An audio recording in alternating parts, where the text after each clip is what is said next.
Hello दोस्त, आप देख रहे हैं हाई फाई स्टडी। आज से हम लोग आधुनिक भारत इतिहास पढ़ेंगे। सबसे पहला टॉपिक हम लोग का है उत्तर मुगल कालीन सम्राट। देखते हैं हम लोग क्या है इसमें। ठीक है, सबसे पहले उत्तर मुगल कालीन, जब 1707 में औरंगजेब की मृत्यु होता है, उसके बाद आते हैं बहादुर शाह।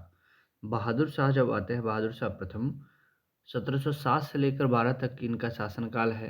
लगभग 2 वर्षों के उत्तराधिकार के संघर्ष के बाद 63 वर्ष, याद रखिएगा कि 63 वर्ष के शहजादा मुअज्जम, इसके बचपन का नाम क्या रहता है? मुअज्जम के नाम से जाना जाता है। इसे भी पूछता है कि मुअज्जम के नाम से किसको जाना जाता है, तो मुअज्जम के नाम से बहादुर शाह प्रथम को जाना जाता है। यह औरंगजेब का बड़ा पुत्र था। शासक बनता है कितने वर्ष की आयु में? 63 वर्ष की आयु में। इसने बहादुर शाह की उपाधि धारण कर इस लड़ाई में अपने भाइयों मोहम्मद आजम खां और कामबख्श की हत्या कर दिया। बाद में इसे बहादुर शाह प्रथम कहा गया।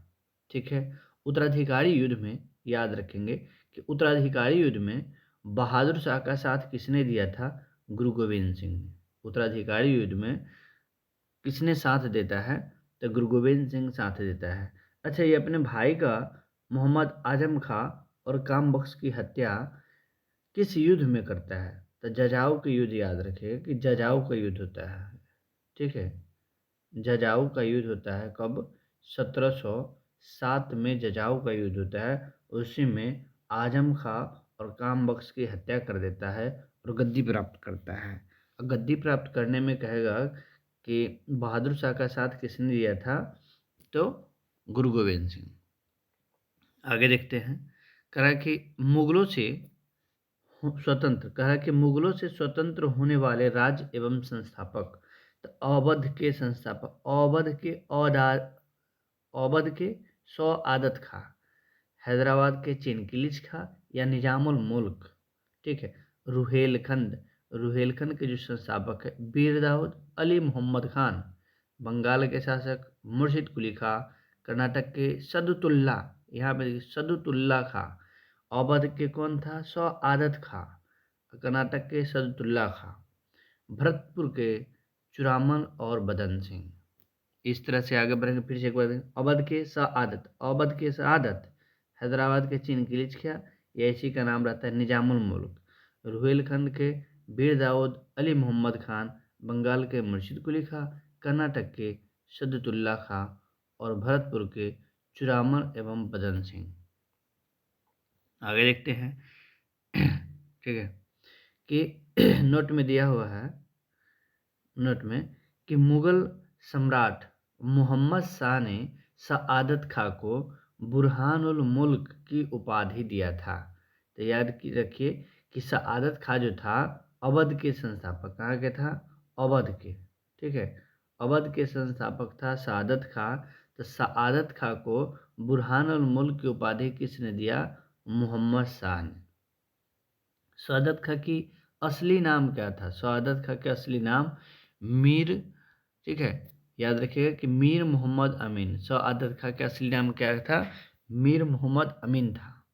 उसके बाद आगे है कि खाकी खां, इसको पहले खपी खां कहा जाता था, यानी खाकी। ठीक है, खाकी खां ने बहादुर शाह को शाहे बेखबर की उपाधि दिया था। तो शाहे बेखबर के नाम से किसे जाना जाता है? बहादुर शाह को। किसने यह उपाधि दिया है? खाकी खां। तो देखो, 3 नाम होगा, बहादुर शाह, मुअज्जम और शाहे बेखबर के नाम से किसे जाना जाता है? बहादुर शाह को। ठीक है, बहादुर शाह के बारे में थोड़ा और जानेंगे। कहेगा कि कौन ऐसा मुगल शासक है जो सबसे ज़्यादा उम्र में गद्दी प्राप्त किया है? तो बहादुर शाह। कौन? बहादुर शाह। कहे कि जजाऊ का युद्ध कब हुआ? 1707 में।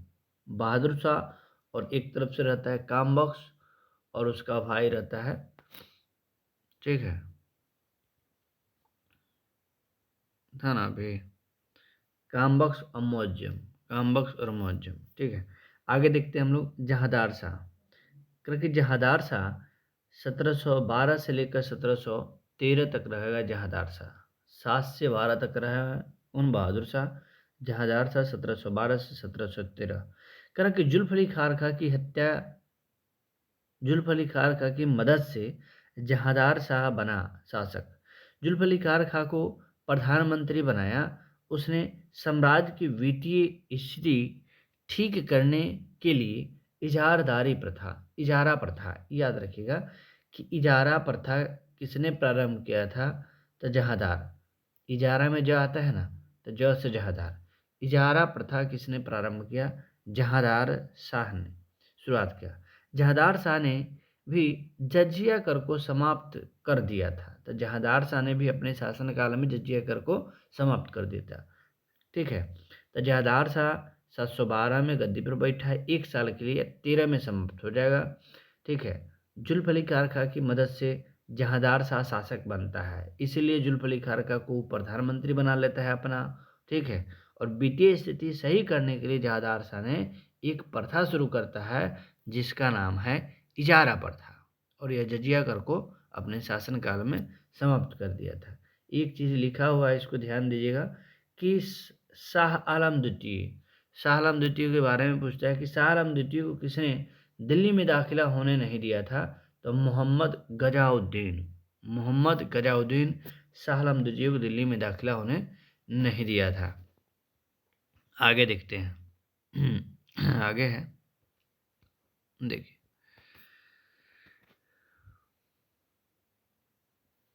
देखिए आगे करा कि जहांदार शाह ने अपने शासनकाल में लाल कुमारी नाम की वेश्या को हस्तक्षेप करने का आदेश दिया था। लाल पूछेगा कि जहांदार शाह का संबंध था लाल कुमारी से। आगे करा कि मुगलकालीन इतिहास में सैयद बंधु में 2 व्यक्ति होंगे, हुसैन अली खां, अब्दुल्ला खां को शासक निर्माता के रूप में जाना जाता है, किंग मेकर के रूप में जाना जाता है। किसको? सैयद बंधु को। जहांदार शाह को लंपट मूर्ख के नाम से जाना जाता है। जहांदार शाह को लंपट मूर्ख के नाम से जाना जाता है। उसके बाद जहांदार शाह से क्वेश्चन खत्म हो गया। तो जहांदार शाह से 3-4 बात मिला है कि जहांदार शाह 1712 से 1713 तक शासन किया है। ठीक है। इनका संबंध लाल कुमारी से थी। ठीक है। जहांदार शाह को लंपट मूर्ख के नाम से जाना जाता है। यही था ना। और ये अपने किसके सहयोग से गद्दी पर बैठा था? किसके सहयोग से गद्दी प्राप्त किया था जहांदार शाह? ठीक है। तो कौन था? जुल्फली खारखा। ठीक है। जहांदार शाह किसके सहयोग से गद्दी प्राप्त किया था? जुल्फली खारखा के सहयोग से गद्दी प्राप्त करता है। ठीक है। और इजारेदारी प्रथा, अपने शासन को सही करने के लिए क्या शुरू करता है? इजारेदारी प्रथा का प्रारंभ करता है। लंपट मूर्ख के नाम से जाना जाता है जहांदार शाह को। आगे देखते हैं हम लोग। फर्रुखसियर, तीसरा शासक जो आता है उत्तर मुगलकालीन शासक में, फर्रुखसियर आता है। 1713 से लेकर 1719 तक चलता है। कारण कि सैयद बंधु अब्दुल्ला खां और हुसैन अली खां की मदद से फर्रुखसियर शासक बनता है। तो बहुत अच्छा है कि फर्रुखसियर जो गद्दी पर बैठा है किसके सहयोग से? तो सैयद बंधु के सहयोग से फर्रुखसियर गद्दी प्राप्त करता है। फर्रुखसियर को घृणित कायर के नाम से जाना जाता है। फर्रुखसियर को घृणित कायर के नाम से जाना जाता है। फर्रुखसियर को घृणित कायर के नाम से जाना जाता है। ठीक है। तीसरा नंबर बात है कि 1715 ईस्वी में, ठीक है, ब्रिटेन से एक शिष्टमंडल आता है। किसके नेतृत्व में आता है? इसको याद रखना है। जॉन सुरमन के नेतृत्व में भारत पहुंचता है, जो फर्रुखसियर के दरबार में आता है। 15 में चलता है, 17 में दरबार में पहुंचता है। उस समय फर्रुखसियर जानलेवा घाव से पीड़ित रहता है। फर्रुखसियर के गोड़ में घाव होने रहता है। इस शिष्टमंडल में एक डॉक्टर रहता है जिसका नाम रहता है हैमिल्टन ने फर्रुखसियर के इलाज किया और उसका घाव को ठीक कर दिया। तो फर्रुखसियर उससे खुश होकर अंग्रेजों के लिए एक फरमान जारी किया। कहा कि आप कहीं भी हमारे यहाँ फैक्ट्री स्थापित कर सकते हैं और अपना सिक्का चला सकते हैं। फर्रुखसियर द्वारा जारी किए गए इस फरमान को ईस्ट इंडिया कंपनी का मैग्ना कार्टा कहा गया है। बात समझ में आया? फिर से देखिए। तो 1713 से 1719 तक रहता है फर्रुखसियर। तो ब्रिटेन से एक शिष्टमंडल आता है, ठीक है, कंपनी का, कि चलिए फ़रुखसियर के शासनकाल में 15 में चलता है शिष्टमंडल ब्रिटेन से, कि इसके दरबार पहुँचेंगे या कुछ मांगेंगे कि हमको फैक्ट्री स्थापित करने, उसी को कहा गया कि शिष्टमंडल। उसका नेतृत्व कौन कर रहा था? जॉन शुरमन उसका नेतृत्व कर रहा था। उसके बाद शिष्टमंडल जब आता है इनके दरबार में 1717 में पहुंचता है, तो देखता है कि फ़रुखसियर के पैर में घाव मिल रहता है। फ़रुखसियर के गाँव में पैर में घाव रहता है, तो उसमें शिष्टमंडल में एक डॉक्टर रहता है, उनका नाम रहता है हैमिल्टन। फ़रुखसियर के घाव को ठीक कर देता है। इससे फ़रुखसियर खुश होके, ठीक है, इनको एक फैक्ट्री स्थापित करने के लिए आदेश देता है, जिसको ईस्ट इंडिया कंपनी का मैग्ना कार्टा कहा गया है। आगे देखेंगे कि 1719 ईस्वी में सैयद बंधु ने पेशवा बालाजी विश्वनाथ की सहायता से फ़रुखसियर को गद्दी से उतार दिया और अंधा बनाकर मार डाला। अंधा बनाकर मार डाला। ठीक है, सैयद बंधु जो है इसको गद्दी पर बैठाया है फ़रुखसियर को, और फिर हटा भी दिया है। किसके सहयोग से? पेशवा बालाजी विश्वनाथ के सहयोग से गद्दी से हटाकर फ़रुखसियर को अंधा बनाकर मार डाला। ठीक है, उसके बाद दो और शासक आते हैं, रफ़ी उद्दजरात और रफ़ी उद्दौला। दोनों का नाम याद रखिएगा, रफ़ी उद्दजरात और रफ़ी उद्दौला। कह रहा कि रफ़ी उद्दजरात सब मुगल शासक ऐसा था जो सबसे कम दिन तक शासन किया है, सबसे कम दिन तक गद्दी पर बैठने वाला शासक कहेगा रफ़ी उद्दजरात। उसके बाद रफ़ी उद्दौला के बारे में है कि सैयद बंधु ने रफ़ी उद्दौला को शाहजहाँ के नाम से राजगद्दी पर बैठाया। यह अफीम का आदी था, अफीम बहुत पीता था। कौन? रफ़ी उद्दौला। उसके बाद थोड़ा लिखा हुआ है, क्या देखिए, कि कृष्णदेव राय ने पुर्तगालियों को दुर्ग बनाने की अनुमति दिया था। ठीक है, भूतकाल में कह रहा है कि कृष्णदेव राय ने भी पुर्तगालियों को दुर्ग बनाने की अनुमति दिया था। उसके बाद क्या बनारस की संधि कब हुआ था? 1773 में। याद रखेंगे कि बनारस की संधि हुआ है। ठीक है, तो रफ़ी उद्दौला के बाद आता है कौन? अपना मोहम्मद शाह। तो मोहम्मद शाह का शासनकाल याद रखिएगा, 1719 से लेकर 1748 तक चलता है मोहम्मद शाह। कह रहा है इसने निजामुल मुल्क की सहायता से सैयद बंधु को मौन के घाट उतार दिया था। तो सैयद बंधु जो थे किंग मेकर, इनको मारने का काम मोहम्मद शाह किया है। किनके सहयोग से? निजामुल मुल्क के सहयोग से। कह रहा है कि तुरानी सैनिक हैदर बेग ने 9 अक्टूबर 1720 ईस्वी को सैयद बंधु हुसैन अली खां की हत्या कर दिया और 1724 ईस्वी में निजामुल मुल्क को वजीर बना दिया गया। सिंपल याद रखिए, सैयद बंधु को मारने का काम यानी कि मौन करने का काम कौन किया है? मोहम्मद शाह किया है। किसके सहयोग से? निजामुल मुल्क के सहयोग से। ठीक है, आगे कह रहा है कि इसके शासनकाल में 1737 ईस्वी में मराठा पेशवा बाजीराव प्रथम दिल्ली पर हमला बोल देता है। तो देखिए, दिल्ली पर 2 बार आक्रमण होता है। पहला ही आक्रमण बाजीराव प्रथम किया है कि यह 1737 में, 1737 में आक्रमण किया है दिल्ली पर बाजीराव प्रथम। ठीक है, 1739 में नादिर शाह करेगा, है ना। 1737 में किया है बाजीराव प्रथम, दिल्ली पर हमला बोल दिया है। कह रहा कि प्रथम शासक कहेगा कि दिल्ली का कोई प्रथम शासक जो दिल्ली पर आक्रमण करने वाला, मतलब मुगल काल का प्रथम शासक जिसने दिल्ली पर आक्रमण किया है, तब बाजीराव प्रथम, याद रखिएगा। कह रहा कि इसी के समय में ईरान के सम्राट नादिर शाह ने 1739 में दिल्ली पर हमला कर दिया और इस युद्ध को करनाल का युद्ध कहा गया। ठीक है, तो करनाल का युद्ध कब होता है? 1739 ईस्वी में। ठीक है, नादिर शाह दिल्ली पर आक्रमण कर दिया है। नादिर शाह कहाँ का रहने वाला था? ईरान का। इसीलिए ईरान का नेपोलियन कहा जाता है। किसको? नादिर शाह को। ईरान का नेपोलियन किसे कहा जाता है? नादिर शाह को कहा जाता है। नोट में दिया हुआ है, कैसे देखिए, हैदराबाद के संस्थापक तुरानी, अवध के ईरानी। तो देखिए अवय में ही आता है ना, तो अवध के ईरानी, हैदराबाद के बच गए से तुरानी। ठीक है, तो हैदराबाद के तुरानी और अवध के ईरानी। आगे है कि ईरान के सम्राट नादिर शाह ने 1739 में दिल्ली पर आक्रमण किया। उस समय दिल्ली का शासक मोहम्मद शाह था। नादिर शाह को ईरान का नेपोलियन कहा जाता है। नादिर शाह ने 70 करोड़ रुपये की धनराशि और शाहजहाँ द्वारा बनाए गए तख्ते ताऊस को तथा कोहिनूर हीरो लेकर वापस फारस यानी कि ईरान वापस लौट जाता है। तो 1739 में दिल्ली पर आक्रमण करता है। उस समय दिल्ली के शासक रहता है मोहम्मद शाह। नादिर शाह को 17 लाख रुपया की धनराशि हाथ लगा और शाहजहाँ द्वारा जो बनाया गया था तख्ते ताऊस, ठीक है, उसको और कोहिनूर हीरा लेकर वो फारस वापस चला जाता है नादिर शाह। करा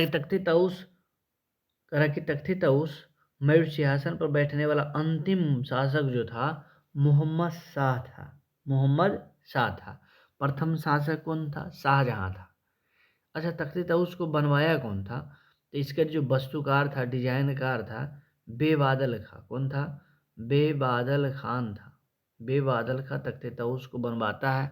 और इस पर याद रखिएगा, तख्ते ताऊस पर बैठने वाला शासक की संख्या 8 हुआ है। 8 गो शासक जो है तख्ते ताऊस पर बैठता है, जिसमें पहला शासक कौन रहता है? तो पहला शासक आपको रहता है शाहजहाँ और अंतिम शासक रहता है मोहम्मद शाह। ठीक है। कर की सुंदर युवतियों के प्रति अत्यधिक रुझान के कारण मोहम्मद शाह को रंगीला बादशाह कहा गया है। तो रंगीला बादशाह के नाम से किसे जाना गया है? मोहम्मद शाह को। ठीक है। कर कि मोहम्मद शाह ने अनेक ख्यालों की रचना की। ठीक है।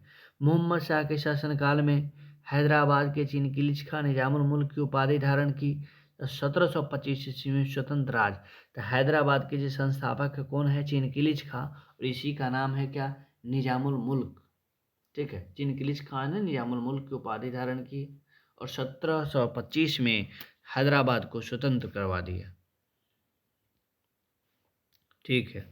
उसके बाद देख लेते हैं, थोड़ा इसको याद करते हैं देखिए अभी याद हो जाएगा। उत्तरकालीन मुगल सम्राट का जो शासनकाल है, कब से कब कौन शासक बैठता है, इसको सजाने के लिए देता है। इसको ध्यान रखिएगा, इसको, ठीक है, डिसेंडिंग ऑर्डर में सजाने के लिए देगा कि पहले कौन शासक रहता है। चाहे पूछेगा कि मोहम्मद शाह के बाद गद्दी पर किसने बैठा, तो अहमद शाह। तो इसको याद कैसे करेंगे अभी देखते हैं हम लोग। कुछ टिक विक लगा के इसको याद करेंगे। देखिए, तब पहला याद रखिए। देखिए, पहला आपको याद रहेगा। आप तीसरा नंबर बात याद रखिए कि तीसरा नंबर जो शासक बनता है फर्रुखसियर बनता है। कौन बनता है? फर्रुखसियर बनता है। तो याद रखिए, फर्रुखसियर से पहले दो गो में शाह लगा हुआ है, दो गो शासक में शाह लगा हुआ है। ठीक है, दिख रहा है? देखिए अच्छा से कि फर्रुखसियर जो है, फर्रुखसियर से पहले वाला शासक दूगो मोहम्मद, दूगो में शाह लगा हो और दूगो अंतिम में शाह लगा हुआ है। ठीक है, 4 5 हो गया। फर्रुखसियर से पहले दूगो शाह, दूगो लास्ट में शाह। उसके बाद 4 गो आएगा द्वितीय द्वितीय द्वितीय, एगो है बहादुर शाह जफर या बहादुर शाह द्वितीय। ठीक है, 4 गो शासक द्वितीय द्वितीय द्वितीय वाला आएगा। ठीक है, अब याद करेंगे। फर्रुखसियर याद है, जो तीसरा नंबर का जो व्यक्ति है फर्रुखसियर है। उसके बाद देखिए पहले कौन है? बहादुर शाह जहांदार शाह। बहादुर शाह जहांदार शाह। उसके बाद तीसरा नंबर पर फर्रुखसियर। अब दूगो और नीचे शाह वाला है। तो सबसे पहले उस मोहम्मद शाह, उसके बाद अहमद शाह। मोहम्मद शाह, अहमद शाह। अब है द्वितीय द्वितीय। ठीक है, यहाँ तक पढ़ी आ गया। ठीक है, अब द्वितीय द्वितीय वाला है। तो आलमगीर द्वितीय, शाह आलम द्वितीय, अकबर द्वितीय और बहादुर शाह द्वितीय। हुआ याद? फिर से आइए। तो फर्रुखसियर से पहले दूगो शाह, दूगो बाद में शाह, 5 गो फ्री आ जाएगा यहाँ। ठीक है, तो फर्रुखसियर से पहले प्रथम शासक जो रहता है बहादुर शाह, उसके बाद बनता है जहांदार शाह। बहादुर शाह, जहांदार शाह, तीसरा नंबर पर आता है फर्रुखसियर। उसके बाद दूगो फेन शाह, मोहम्मद शाह। ठीक है, मोहम्मद शाह, अहमद शाह, मोहम्मद शाह, अहमद शाह। उसके बाद द्वितीय द्वितीय वाला आएगा तो सबसे पहले द्वितीय वाला आता है आलमगीर द्वितीय, शाह आलम द्वितीय। ठीक है, कौन आया? आलमगीर द्वितीय, शाह आलम द्वितीय, उसके बाद अकबर द्वितीय और बहादुर शाह द्वितीय। इस तरह से आपको याद हो गया। अब शासनकाल याद करेंगे। ठीक है, शासनकाल और उसके बाद जोड़े पढ़ेंगे। अब शासनकाल देखिए, देखिएगा, ध्यान दीजिएगा। 7 से 12, 12 13, 13 से 19, 19 48, 48 54, 54 59, 59 6, 6 से 37, 37 से 57। याद नहीं हुआ होगा आपको। देखिए, 1707 से लेकर 12, 12 से 13, 1 साल के लिए जहादार शाह आया। 13 से 19 बैठा है फर्रुखसियर, 13 से 19, 1713 से लेके 19, 19 से 48, 19 से 48, 48 से 54, 54 से 59, याद रखेंगे। 54 के बाद क्या है 59, 59 से 1806, 1759 से लेकर 1806 तक चलेगा। ठीक है, 6 से चलता है 37, और 37 से चलता है 57, 37 से 57। फिर से देखिए 7 से 12, आँख बंद कर लीजिए। 7 से 12, 12 13, 13 से 19, 19 48, 48 54, 54 59, 59 से 1806, और 6 से 37, 37 से 57। फिर से देखिए 7 से 12, 12 13, 13 19, 19 48, 48 54, 54 59, 59 से 6, 6 से 37, 37 से 57। फिर से देखिए एक बार 1707 से शुरू होता है, जब औरंगजेब मरता है तब। 7 से 12, 12 13, 13 19, 19 48, 48 54, 56 59, 59 से 1806, 6 से 37, 37 से 57। ठीक है, आगे देखते हैं। अब साथ में पढ़ते तीनों को मिला के। ठीक है, देखिए बहादुर शाह बैठता है 1707 से 12, एक साल के लिए आता है। जहांदार शाह 12 से 13, फर्रुखसियर 13 से 19। ठीक है, मोहम्मद शाह 1719 से 48, इसका याद रखिएगा मोहम्मद शाह के। उसके बाद 48 से 54 बैठता है अहमद शाह। आलमगीर द्वितीय 1754 से 1759, शाह आलम द्वितीय 1759 से 1806, उसका अकबर द्वितीय 1806 से 1837, उसके बाद बहादुर शाह जफर 1837 से 1857। तो इसमें आपको एक चीज़ और याद करना है।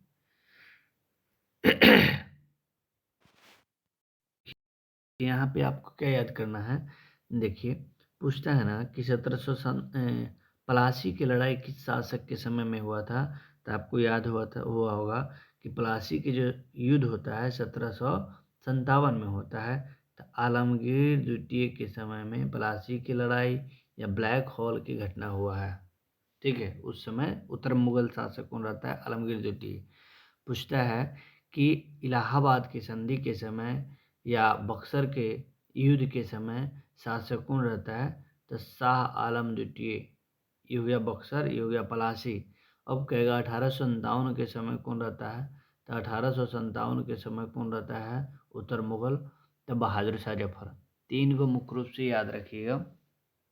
ठीक है, पलासी में आलमगीर द्वितीय रहता है, उत्तर मुगल में चाहे दिल्ली के शासक कहिए चाहे उत्तर मुगल कहिए सेम है। ठीक है, ये सब अभी दिल्ली पर बैठल है राजगद्दी पर। ठीक है, तो आलमगीर द्वितीय प्लासी के समय, और 1764 में जो बक्सर होता है उस समय रहता है शाह आलम द्वितीय, और अकबर बहादुर शाह जफर है 1857 की क्रांति के समय। ठीक है, ये तीनों को याद रखिए। फिर से एक बार शासक देख लेते हैं, कहीं याद ना हुआ होगा। तीसरा नंबर याद रखेंगे फर्रुखसियर, उससे पहले दूगो शाह, नीचा भी दूगो शाह। फर्रुखसियर से पहले आता है सबसे प्रथम शासक जो है बहादुर शाह है। ठीक है, बहादुर शाह के बाद आता है जहांदार शाह। उसके बाद तीसरा नंबर फर्रुखसियर है। फर्रुखसियर के बाद दो नीचा शाह है। तो सबसे पहले शाह में नीचा वाला में मोहम्मद शाह, तब अहमद शाह। उसके बाद आलमगीर द्वितीय, शाह आलम द्वितीय, अकबर द्वितीय, और बहादुर शाह द्वितीय। सब में दो लागल है। ठीक है, इस तरह से हम लोग को लगता है कि याद हो गया होगा। नहीं याद होगा तो एक बार एक आध बार और आप रिपीट कर लीजिएगा। आगे हम बढ़ते हैं। आगे देखिए, वो लिखल वाला बाद में पढ़ लेंगे हम।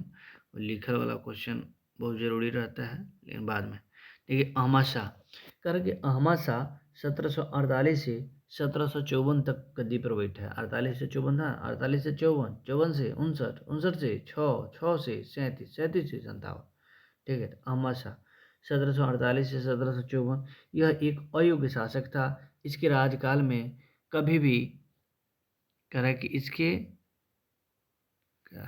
इसके राज्यकाल में सभी काम उधम बाई को सौंप दिए जाते थे, जिसे वकील आलम की उपाधि दिया गया था। ठीक है, तो उधम बाई थी एक, उसको वकील आजम के नाम से कहा गया है। ठीक है, कुछ नहीं, अहमद शाह के बारे में कुछ नहीं, एक अयोग्य शासक था, इतने याद रखेंगे। देखिए आलमगीर द्वितीय, अहमद शाह के बाद आता है दूगो, अब सब द्वितीय द्वितीय वाला 4 हो गया। तो सबसे पहले आया था आलमगीर द्वितीय, 59 से 54 से 59 चलता है आलमगीर द्वितीय। ठीक है, कह रहा है कि यह जहांदार शाह का पुत्र था और इसी के समय 1757 में पलासी के युद्ध होता है। 23 जून 1757 में प्लासी की लड़ाई आलमगीर द्वितीय के समय में हुआ था। इस समय जो तो कौन था, तो किसके किसके बीच में होता है, रॉबर्ट क्लाइव, सिराजुद्दौला। गवर्नर इधर से रहता है कौन, रॉबर्ट क्लाइव और सिराजुद्दौला। तो इधर से शासक जो रहता है अवध के सिराजुद्दौला, और उधर से रहता है Robert Clive, east India company के गवर्नर रहता है रॉबर्ट क्लाइव। इधर जो रहेगा दिल्ली से या मुगल कालीन शासक जो रहेगा वो रहेगा कौन, तो आलमगीर द्वितीय। ठीक है, आगे है शाहजहां, शाहजहां द्वितीय, यहाँ तृतीय लिख दिया है, शाहजहां। ठीक है, शाहजहां। देखिए कर के इसे मुही उल मिलत, मुही उल मिलत के नाम से भी जाना जाता है। मराठों के हस्तक्षेप से इसे गद्दी से उतार दिया था। ठीक है, मराठों के हस्तक्षेप से इसे गद्दी से उतार दिया, कुछ नहीं है पढ़ना है सब के बारे में। शाह आलम द्वितीय याद रखिए, एकदम बहुत अच्छा क्वेश्चन है, इनसे निकलेगा। शाह आलम द्वितीय करा कि शाह आलम द्वितीय 59 से 6 तक गद्दी पर रहेगा। करा कि इसके शासनकाल में दो निर्णायक युद्ध, पानीपत की तृतीय लड़ाई और बक्सर के युद्ध हो जाएगा। तो पानीपत की तृतीय लड़ाई 1761 में होता है, बक्सर की युद्ध 1764 में होता है। ये दोनों होता है शाह आलम द्वितीय के समय में। ठीक है, दोनों होता है शाह आलम द्वितीय के समय में। कह रहा पानीपत के तृतीय युद्ध में अहमद शाह अब्दाली ने मराठों को परास्त किया था। पानीपत की तीसरा युद्ध होता है, इसमें अहमद शाह अब्दाली ने मराठा को परास्त किया। 1765 में इलाहाबाद की संधि, वही बक्सर के युद्ध के बाद दूगो संधि होता है, इलाहाबाद के प्रथम संधि और इलाहाबाद की द्वितीय संधि। डेट याद रखिएगा कि 12 अगस्त को इलाहाबाद के प्रथम संधि और 16 अगस्त को इलाहाबाद की द्वितीय संधि होता है। तो इलाहाबाद के प्रथम संधि होता है बक्सर के युद्ध के बाद, इसमें क्या कहा जाता है, 1765 में होता है। ठीक है, 12 अगस्त 1765 ईस्वी में इसके तहत बंगाल, बिहार और उड़ीसा 3 जगह का रियासत जो है ईस्ट इंडिया कंपनी को सौंप दिया जाता है। ठीक है, तो यही है कि 1765 में इलाहाबाद के संधि के शर्तों के अनुसार शाह आलम द्वितीय ने ईस्ट इंडिया कंपनी को संरक्षण में इलाहाबाद में रखा गया। ठीक है, इसने कंपनी के बंगाल, बिहार और उड़ीसा की दीवानी सौंप देता है, एक फरमान जारी करता है 1765 में और इसके तहत सौंप देता है। ठीक है, अब बक्सर के युद्ध थोड़ा देख लेंगे कि बक्सर के युद्ध होता है 1764 में, तो किसके किसके बीच होता है, तब मुगल शासक है शाह आलम द्वितीय। ठीक है, या दिल्ली से पूछे कौन रहता है, तो शाह आलम द्वितीय। ठीक है, अवध से रहेगा कौन, सुजाऊ दौला। अवध से कौन रहेगा, सुजाऊ दौला, सुजाऊ दौला, न कि सिराजुद्दौला। सिराजुद्दौला प्लासी में रहता है। प्लासी की लड़ाई जब 1757 में हुआ था, उस समय वहाँ सिराजुद्दौला था, लेकिन बक्सर के युद्ध में सुजाऊ दौला रहता है। कौन रहता है, सुजाऊ दौला। और बंगाल के शासक रहता है मीर, देखिए मीर जाफर। ठीक है, मीर जाफर। ऐसे युद्ध लड़ता है मीर कासिम। युद्ध किसके किसके बीच हुआ, ठीक है, तो शाह आलम द्वितीय, ठीक है, अवध के नवाब सुजाऊ दौला और मीर कासिम के बीच में युद्ध हुआ। लेकिन कहेगा उस समय बंगाल का शासक कौन था, उस समय बंगाल के नवाब कौन था, तो मीर जाफर। पूछने का तरीका देखिएगा। और हेक्टर मुंडो रहता है अंग्रेज, हेक्टर मुंडो रहता है अंग्रेज। फिर से देखिए, बात को समझिए, यहाँ पे बक्सर के युद्ध में थोड़ा पूछ देता है, तो कहेगा बंगाल के नवाब कौन था बक्सर के युद्ध की, तो बंगाल के नवाब रहता है मीर जाफर, मीर जाफर। लेकिन यही कहेगा कि बंगाल, बक्सर के युद्ध में बंगाल की तरफ से कौन लड़ रहा था, पूछेगा किसके किसके बीच में संधि होता है, तो लड़ाई जो हो रहा था, तो अवध से थे सुजाऊ दौला, बंगाल से थे कौन, मीर कासिम युद्ध लड़ रहे थे, और शाह आलम द्वितीय दिल्ली से थे, और हेक्टर मुंडो अंग्रेज था। लेकिन बंगाल के उस समय गवर्नर, मतलब गद्दी पर बैठल कौन रहता है, तो मीर जाफर।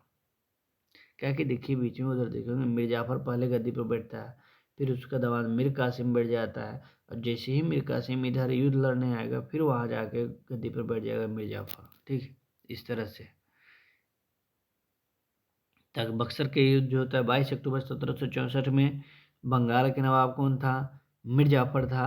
अवध के नवाब कौन था? शुजा-उद-दौला। और दिल्ली के शासक कौन था? शाह आलम द्वितीय था। ठीक है, आगे देखते हैं हम लोग कि 1772 ईस्वी में शाह आलम द्वितीय 1772 ईस्वी में शाह आलम द्वितीय को शाह आलम द्वितीय को मराठा दिल्ली ले आए। मराठा दिल्ली ले आए और 1803 ईस्वी तक रहे। 1803 में अंग्रेजों ने दिल्ली पर कब्जा कर लिया। अंग्रेजों ने 1803 में दिल्ली पर क्या किया?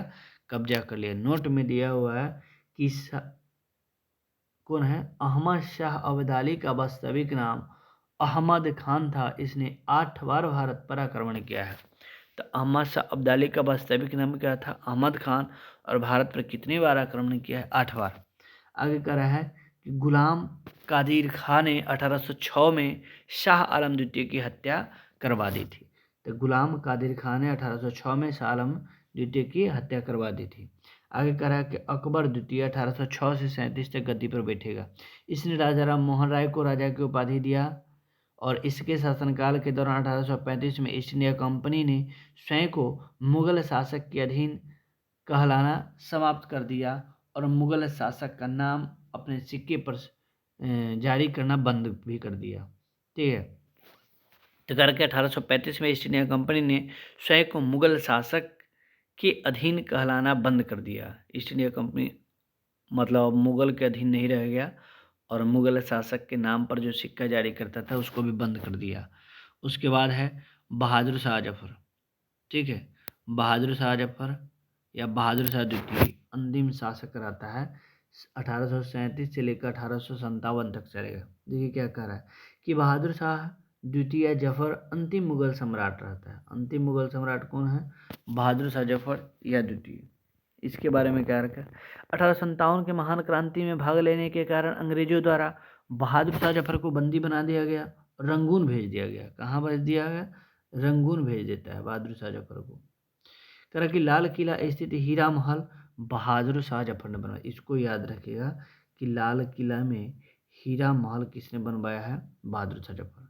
कह रहा है कि पूछता है कि बहादुर शाह के समय में या 1857 की क्रांति के समय एक मशहूर गायक थे, मशहूर शायर थे, उनका नाम क्या था?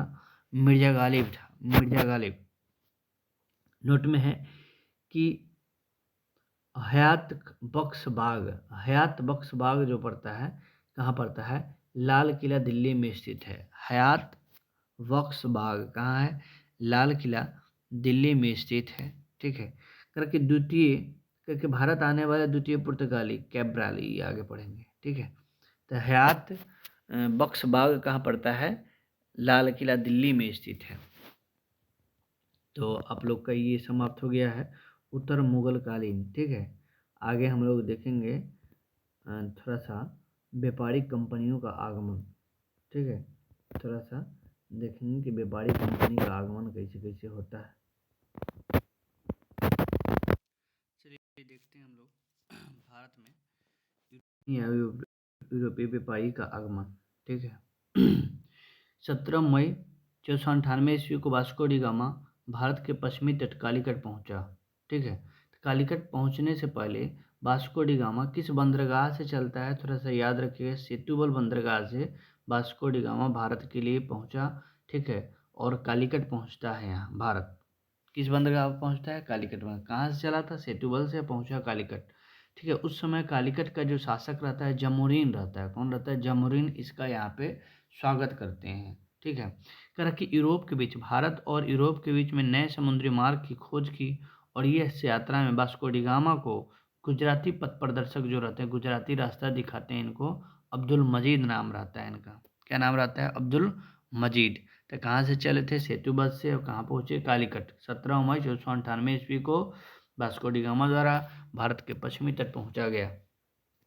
फिर 1505 में 1505 में फ्रांसिस्को डी अल्मेडा भारत में प्रथम पुर्तगाली वायसराय बन के आए हैं। ठीक है, वहीं से पुर्तगाली वायसराय बन के आने वाला प्रथम व्यक्ति अल्मेडा था। कौन था? अल्मेडा। ठीक है, 5 में आया है। 9 में देखिए, 9 में क्या किया है कि 1509 में अल्फांसो डी अल्बुकर्क आता है। 5 में अल्मेडा आया है, 9 में कौन आया है? अल्बुकर्क आया है। अल्बुकर्क ने भारत में पुर्तगाली का वायसराय बनकर आया। इसने 1510 ईस्वी में बीजापुर के शासक यूसुफ आदिल शाह से गोवा को छीन लेता है। ठीक है, यूसुफ आदिल शाह से क्या करता है? गोवा ले लेता है।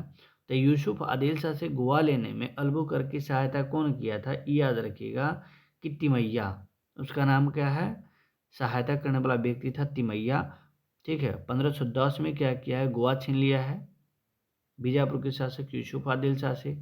11 में देखिए मलक्का पर अधिकार किया है। अब 1515 में हारमूज पर अधिकार कर लिया है। 1510 में गोवा, 11 में मलक्का और हारमूज पर 15 में आक्रमण कर लिया है। कौन किया है? तो नाम है अल्बुकर्क। आगे हम लोग देखते हैं, थोड़ा सा कंपनी दिया हुआ है। ठीक है, कंपनी देख लेते हैं। देखिए, कंपनी है कि पुर्तगाली ईस्ट इंडिया कंपनी 1498 में, अंग्रेजी east India 1600, Dutch east India 1602, Danish east India 1616, फ्रांसीसी ईस्ट इंडिया 1664 और स्वीडिश ईस्ट इंडिया 1731। तो सबसे बाद में कौन आया है? Swedish east India 1731। ठीक है, उसके बाद देखिए, ये प्रथम फैक्ट्री स्थापित करने वाली बात है कि पुर्तगाली जो आया था अपन प्रथम फैक्ट्री कहाँ स्थापित किया था? कोच्चि में 1503 में। डच वाला जो है डच मुस्लिम पट्टनम में अपना स्थापित करता है 1605 में। उसके बाद अंग्रेज जो है सबसे पहले सूरत में खोलता है 8 में, लेकिन वह असफल हो जाता है।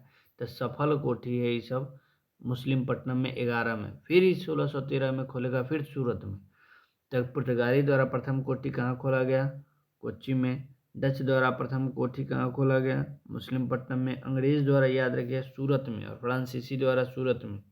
ठीक है, सफल के बाद कहेगा तब मुस्लिम पट्टनम में। डेट देगा कि 1611 में कहाँ खोला था, तब मारना है मुस्लिम पट्टनम। नहीं तो डायरेक्ट पूछेगा अंग्रेज द्वारा प्रथम कोठी कहाँ खोला गया, सूरत मारिएगा, 8 में ही खोलता है। डेनिश द्वारा कहाँ खोला गया था? ट्रावणकोर में खोला गया था डेनिश द्वारा। फ्रांसीसी द्वारा सूरत में। तो अंग्रेज और फ्रांस दोनों कहाँ खोलता है प्रथम कोठी? सूरत में। बच गया डेनिश, तो डेनिश ट्रावणकोर में, डेनिश ट्रावणकोर में, डच मुस्लिम पट्टनम में, पुर्तगाली कोच्चि में। चलिए आगे, ये हो गया। आगे देखते हैं।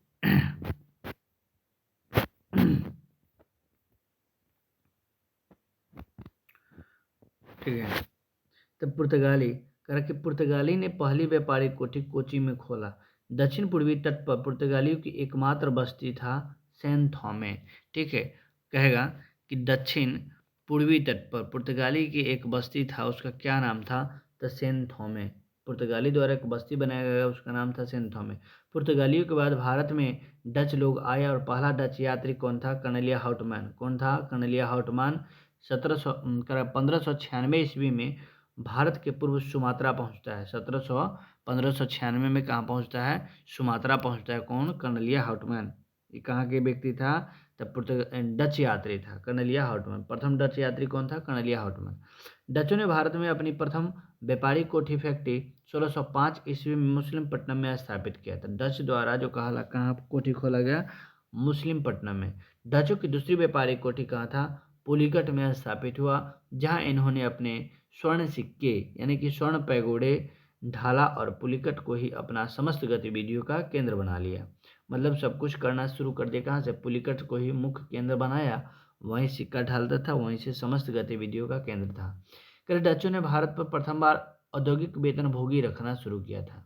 तो डच ऐसा व्यक्ति थे जो सबसे पहले औद्योगिक वेतन भोगी मतलब कर्मचारी को वेतन देते थे। और डच ही जो था भारत में कहेगा कि सबसे पहले सूती वस्त्रों का व्यापार करना किसने शुरू किया? डच किया।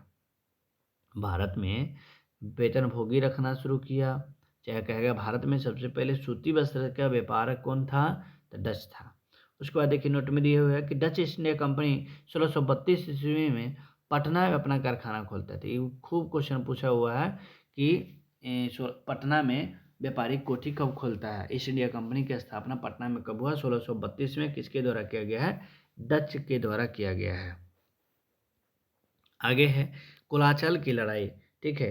कुलाचेल की लड़ाई 1741 में होता है, ठीक है। कह रहा है कि कुलाचेल की लड़ाई, कह रहा कि इस लड़ाई में त्रावणकोर का राजा राजा मार्तंड वर्मा ने 10 अगस्त 1741 ईस्वी को एडमिरल युस्टाचियस डी लेनाय, क्या नाम लिख देता है, एडमिरल युस्टाचियस डी लेनाय के नेतृत्व वाली डच ईस्ट इंडिया कंपनी की सेना को हरा दिया।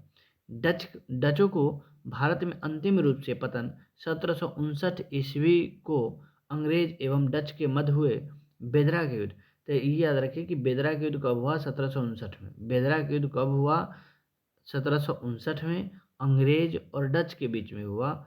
इसके बाद बेदरा के युद्ध के बाद डच का पतन हो जाता है, अब आएगा अंग्रेज। कह रहा है 1759 में हुआ है। कह रहा है कि 31 दिसंबर 1600 ईस्वी को इंग्लैंड की रानी एलिजाबेथ प्रथम ने ईस्ट इंडिया कंपनी को अधिकार पत्र प्रदान किया। रॉयल चार्टर अभी जो 31 दिसंबर 1600 ईस्वी में जो अंग्रेज को एलिजाबेथ प्रथम ने ईस्ट इंडिया कंपनी को रॉयल अधिकार दिया।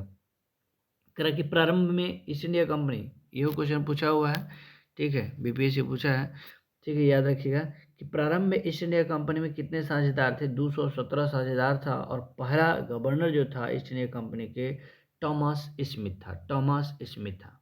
तो ईस्ट इंडिया कंपनी के प्रारंभ में साझेदार की संख्या 217, गवर्नर कितना था, तो टॉमस स्मिथ गवर्नर था।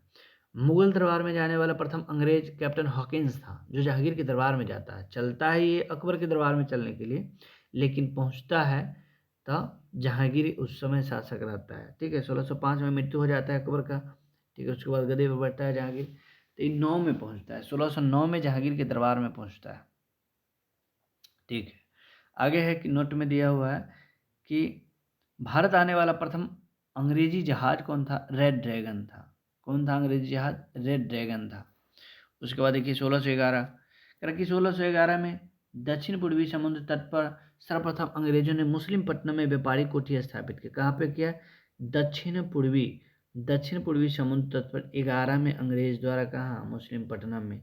लेकिन यही 8 में कहेगा तो सूरत में, फिर 13 में, ये देखिए तो फिर सूरत में अंग्रेजी होगा, ठीक है। देखते हैं, जहांगीर ने 1613 में एक फरमान जारी किया और अंग्रेजों को सूरत में थॉमस एडवर्थ के नेतृत्व में के अधीन में व्यापारिक कोठी खोलने का इजाज़त दिया, ठीक है। अंग्रेज ही है।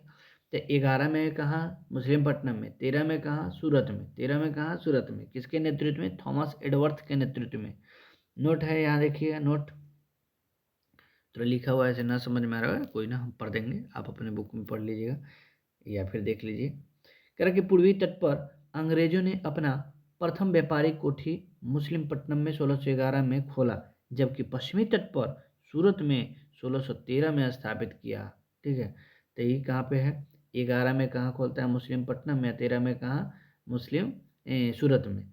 आगे कह रहा कि पहली बार सूरत में 1608 ईस्वी में व्यापारिक कोठी स्थापित किया गया था। यही बात है ना, सूरत द्वारा प्रथम कोठी कहाँ खोला गया था, 1608 में सूरत में, जो कि असफल हो जाता था। फिर खोलता है 11 में, कहाँ, मुस्लिम पट्टनम में, फिर 13 में सूरत में।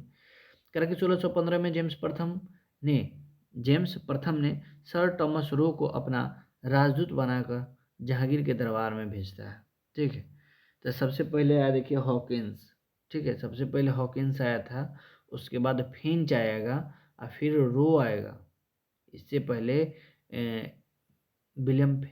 रॉबर्ट फिंच आता है इसके दरबार में, जहांगीर के दरबार में। उसके बाद रो आएगा और फिर बाद में एक और शासक आएगा, टेरी, जिसका नाम रहता है। चलिए आगे करा कि 1619 में, ठीक है, फरवरी 1619 ईस्वी में तक भारत रहा। कौन, टॉमस रो। 15 में आया, 19 तक भारत रहा, जिसने जहांगीर एवं खुर्रम यानी कि शाहजहां से अंग्रेजों के लिए व्यापारिक छूट प्राप्त करने में सफल रहता है। 1632 में एक फरमान जारी होगा, इसको भी याद रखें, इसी को गोल्डन फरमान कहा जाता है, गोल्डन फरमान। कह रहा कि 1632 ईस्वी में गोलकुंडा के शासक का नाम याद रख लीजिएगा, बुक में नहीं है, ठीक है, अब्दुल्ला कुतुब शाह। गोलकुंडा का शासक कौन रहता है, अब्दुल्ला कुतुब शाह। अंग्रेज की एक सुनहरा फरमान जारी किया, इसी को कहा जाता है गोल्डन फरमान, जिसके अनुसार अंग्रेज सुल्तान ने 500 पैगोडा वार्षिक कर देकर गोलकुंडा राज्य के बंदरगाह को स्वतंत्रतापूर्वक व्यापार करने के लिए उसको भाड़ा पर ले लेता है। ठीक है, तो अंग्रेजों द्वारा गोल्डन फरमान जो जारी किया है अंग्रेजों के लिए, कब? 1632 ईस्वी में। पूछा जाता है कि कब जो फरमान जारी किया गया जिसको गोल्डन फरमान किया जाता है, तो गोलकुंडा के शासक अब्दुल्ला कुतुब शाह द्वारा जो 1632 में एक फरमान जारी किया जाता है उसको कहा जाता है गोल्डन फरमान। 1639 ईस्वी में अंग्रेज फ्रांसिस डे ने चंद्रगिरी के राजा से मद्रास पट्टे पढ़ लेता है। मद्रास पट्टे पढ़ लिया फ्रांसिस डे ने। अंग्रेज कौन रहता है? फ्रांसिस डे चंद्रगिरी के राजा से मद्रास पट्टे पढ़ लेता है। उस समय कौन रहता है चंद्रगिरी के राजा? देखिए लिखल है वेंकट राय। कौन रहता है? वेंकट राय से फ्रांसिस डे ने 1639 में मद्रास पट्टे पढ़ लिया और वहाँ पर एक किलेबंदी कोठी स्थापित किया। इस समय कोठी का नाम है फोर्ट सेंट जॉर्ज। यही फोर्ट सेंट जॉर्ज कालांतर में कोरोमंडल तट पर अंग्रेज का मुख्यालय बना। आगे है 1661। 1661 ईस्वी में शादी होगा। ठीक है, 1661 ईस्वी में पुर्तगाली राजकुमारी कैथरीन ऑफ ब्रेगंजा की शादी ब्रिटेन के राजकुमार चार्ल्स द्वितीय से हुआ। इस अवसर पर दहेज स्वरूप पुर्तगालियों ने चार्ल्स द्वितीय, इंग्लैंड के जो राजा रहते हैं, राजकुमार रहते हैं, चार्ल्स द्वितीय को बाप के रहता है बम्बई दे देता है दहेज में। ठीक है, अब ये क्या करेगा अंग्रेज चार्ल्स द्वितीय बम्बई को 1668 ईस्वी में 10 वार्षिक पैगोडा, 10 गो रुपया वार्षिक पैगोडा पर ईस्ट इंडिया कंपनी को भाड़ा में लगा दिया। अब देखिए, अब 68 के बाद 87 में अंग्रेज उसका यूज करेगा। इसके क्या क्या पश्चिमी तट पर मुख्यालय सूरत जो था उसको हटा के बम्बई ले गया। समझ गए? 61 में शादी हुआ चार्ल्स द्वितीय केकरा से? कैथरीन ऑफ ब्रिगेंजा से, पुर्तगाली राजकुमारी रहती है, इससे शादी हुआ। पुर्तगाली क्या किया कि दहेज में दे दिया बम्बई को। ये 68 में क्या किया कि 10 वार्षिक पैगोडा पर दे दिया ईस्ट इंडिया कंपनी को। वह 87 में क्या किया कि उसको अपना मुख्यालय बना लिया। 3 गो डेट है 61, 68, 87। चलिए आगे बढ़ते हैं। नोट में है कि गेराल्ड अंगियार 1669 से 1677 ईस्वी सूरत का प्रेसिडेंट एवं मुगल गवर्नर ने बम्बई शहर की स्थापना किया। तो सिंपल याद रखिए बम्बई शहर के संस्थापक की पूछता है गेराल्ड अंगियार। ठीक है, आगे बढ़ते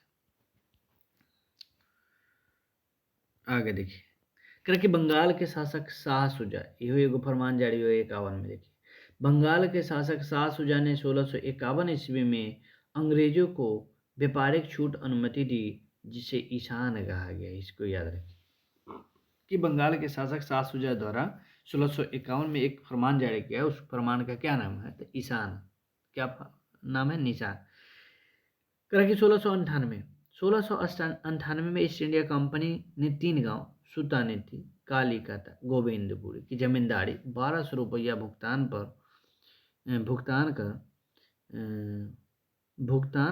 कर प्राप्त यहाँ फोर्ट विलियम का निर्माण किया और चार्ल्स अयंगर फोर्ट विलियम के प्रथम प्रेसिडेंट हुए।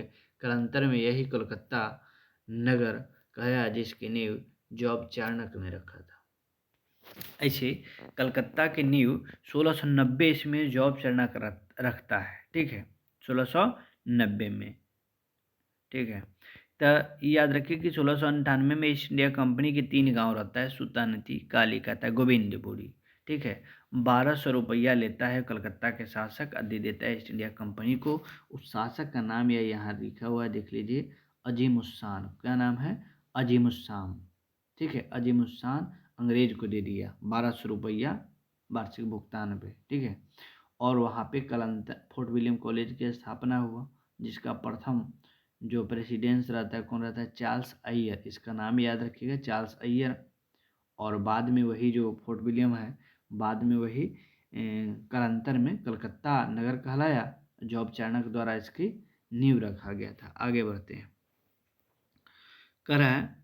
आगे है कि भारत में फ्रांसीसियों की प्रथम कोठी फ्रैंक फ्रांसीसी वाला फ्रैंक कैरो। तो भारत में फ्रांसीसियों की प्रथम कोठी फ्रैंक कैरो के द्वारा सूरत में 1668 ईस्वी में स्थापित किया गया था। हम लोग याद किए हैं कि फ्रांस और अंग्रेज अपन प्रथम कोठी कहाँ खोलेगा, सूरत में। तो फ्रांस वाला फ्रैंक कैरो के नेतृत्व में खोल रहा है, ठीक है। कह रहा है कि 1674 ईस्वी में फ्रांसीसी कंपनी के निर्देश फ्रैंकोइस मार्टिन ने बालिकोंडापुर के सूबेदार शेर खा लोदी से पुदुचेरी नामक एक गांव प्राप्त किया, जो कालांतर में पुदुचेरी के नाम से जाना जाता है। अब पुदुचेरी में एक किला है, फोर्ट लुई किला, इसको भी याद रखेंगे कि फोर्ट लुई किला कहाँ पड़ता है, तो पुदुचेरी में। डायरेक्ट पूछता है किला, जब पूछता है तो मिलान करने के लिए पूछता है कि फोर्ट विलियम किला कहाँ है, तो फोर्ट विलियम कोलकाता में। पूछेगा फोर्ट सेंट जॉर्ज कहाँ है, तो वहाँ कालांतर में देखे थे कि मद्रास में था। यहाँ पे फोर्ट लुई किला है, ये कहाँ पड़ता है, पुदुचेरी में। सब किला कोई भी याद रखेंगे, मिलान करने के लिए पूछता है। तो 1774 में देखे कि फ्रांसीसी कंपनी के निर्देश में कौन था, फ्रैंकोइस मार्टिन ने बालिकोंडापुर के सूबेदार शेर खा लोदी से पुदुचेरी, तब पुदुचेरी जो है कि गाँव कर्ज में मतलब भाड़ा पर लेता है। पुदुचेरी गांव के रथ से लिया था, शेर खा लोदी से। कौन लिया था, फ्रैंकोइस मार्टिन लिया था, और इसी को बाद में पुदुचेरी कर देगा। ठीक है, आगे देखते हैं। अंग्रेज और फ्रांसीसी का संघर्ष, अंग्रेज और फ्रांसीसी का संघर्ष। एक से चलिए आज भर इतने रहने देते हैं, अगले क्लास में फ्रांसीसी और अंग्रेज का से देखेंगे, इसमें थोड़ा समझना है, ठीक है। और वीडियो कैसा लगा बताइएगा, नहीं तो आप कहिएगा तो नया बुक से भी बना देंगे, ये सब लिखा हुआ हटा देंगे। लेकिन देखिए दोस्तों, ये जो लिखा हुआ है कहीं ना कहीं कोई ना कोई एग्ज़ाम में जो क्वेश्चन लिखा हुआ है, वो कोई ना कोई एग्ज़ाम का ही क्वेश्चन है, बहुत ही अच्छा क्वेश्चन है, इसको आप देख सकते हैं, ठीक है। ठीक है, कैसा लगा वीडियो कमेंट में ज़रूर बताएं। जो कोई दिक्कत होगा तो हम अपने अगले वीडियो में सुधार करने का कोशिश करेंगे, ठीक है। जय हिंद, जय भारत।